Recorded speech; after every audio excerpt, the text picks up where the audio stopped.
Firstly, can you tell me, where did you grow up and where did you go to school? Bedford. Bedford Training School. What was a day in school like when you were a child?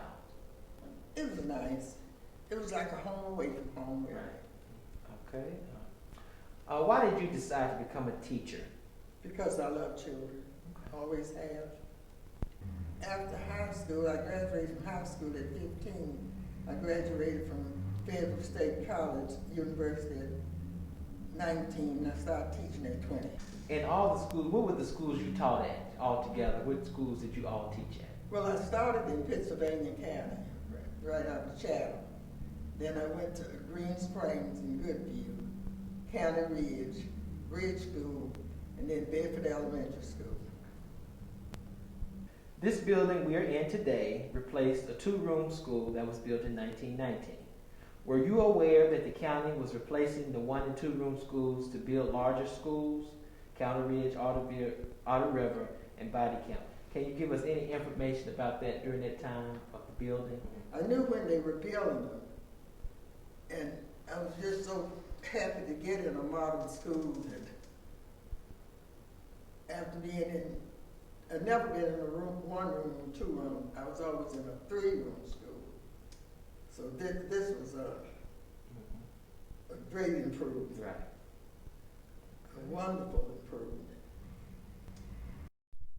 As this story and stories like these are presented, it is quite evident that this experience of black teachers and administrators, male and female, in a rural area during heavy segregation is extremely unique.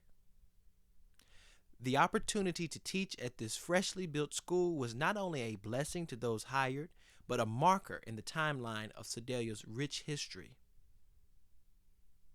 It also speaks to the fact that black students deserve a structurally sound, safe building to grow mentally and physically in, through education from highly qualified teachers. When you began teaching, was the old school in use?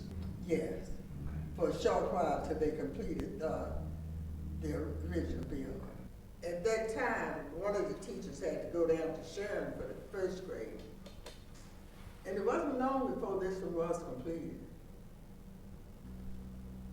How do you think the school day as it is presently is similar to how it was when you taught, and the way of like how children listen and just different stuff? How do you think it compares from now how school is to back when you taught? Actually, Town is no comparison.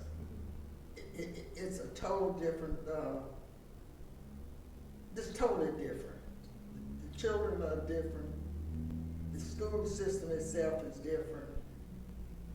And of course, the community is different. Did County Ridge Elementary School play a part in the neighborhood community life outside of school functions?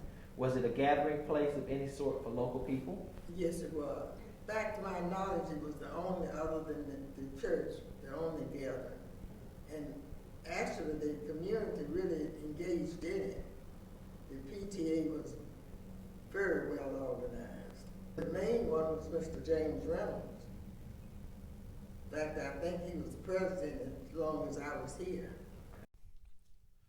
During the time of the late 50s and throughout the 60s, many issues included but were not limited to racial inequality, segregation and lack of opportunity, recovery from the war in Korea, the then current war in Vietnam, and many other things plagued the United States.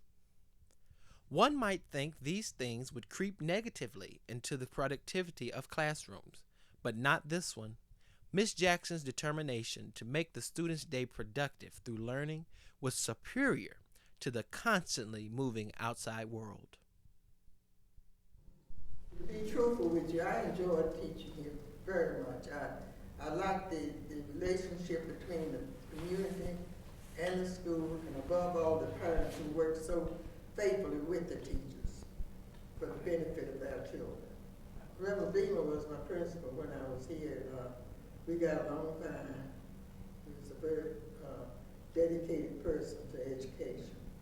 At this point in our interview, I began to speak with Ms. Jackson about what long-term effect she thought having taught at this school had on her as a teacher and a person. This is what she had to say. Well, I do think the experience at County Ridge enabled me to work better and be a better teacher and a better person as I moved on in my career. I was in the field for 35 years, and Candid was a big help to my career. As Ms. Jackson states in the following clip, even with this newly built school, it is clear that there were still some downsides to this newfound joy. Well, I will tell you, I love this school, but it's one thing I always questioned was the cold. It was so very cold down here, right up under the mountain. Right. And when it snowed, it stayed on in our path going to the cafeteria to the office. We had to go through the snow sometime, but we managed and survived. Right. Although we, at the time of this recording, have not been able to interview other teachers from the 1959 school, we are thankful for opportunities to speak with individuals like Ms. Jackson. The messages of encouragement and gratitude from these individuals have been a lift to, I believe, every viewer. If you had a message to give to teachers today and students today and parents today, what would you have to say, Ms. June Jackson? What does she have to say to the world today? I would say to put your students first. And I will admit I was a strict teacher. I respected, I let them know that I respected them to the highest, and the only thing I wanted in return was respect. And I think that's a success to my career. To Ms. Jackson, we thank you so much for adding your voice to our history project. We believe these videos are forming a link and bridging a gap from one generation to another. We are grateful for this opportunity, and we are so glad that you were able to participate. Thank you. I appreciate you asking me to do this for you. Very welcome. Thank you.